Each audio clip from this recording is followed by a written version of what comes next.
Passage 16. The virus takes over. Egocentric human composition. First, a 4-helix molecule similar to the nucleic acid that contained genetic imprints was created. This acid was the medium for storing and transmitting genetic and subtle astral information. Each gene was created by the source of radiant essence with the function of producing molecular proteins of transmigrating brilliance. This information flowed from the genes in the form of luminous tentacles and determined the composition of proteins by absorbing specific and determined information from the devic forces. The radiant ones injected the cells with orders that established the fulfillment of a predetermined function within each cell.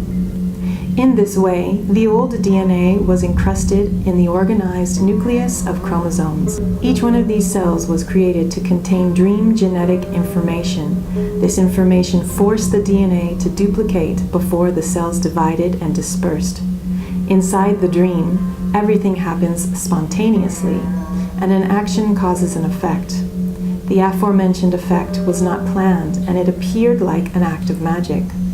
When more proteins were needed, the corresponding genes transcribed themselves into a double helix, similar to what today is the RNA. One could say that the RNA was the result of a spontaneous accident.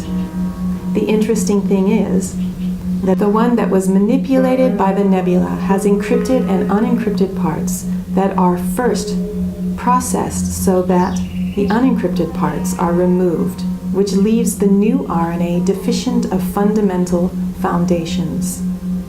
The devas use their will and abilities to transport these parts in and out of the nucleus as you watch and listen. The result of this is that the proteins are constituted in a different manner, taking into action the RNA as the base in the same way that the forces of the nebula did. Peace be with you.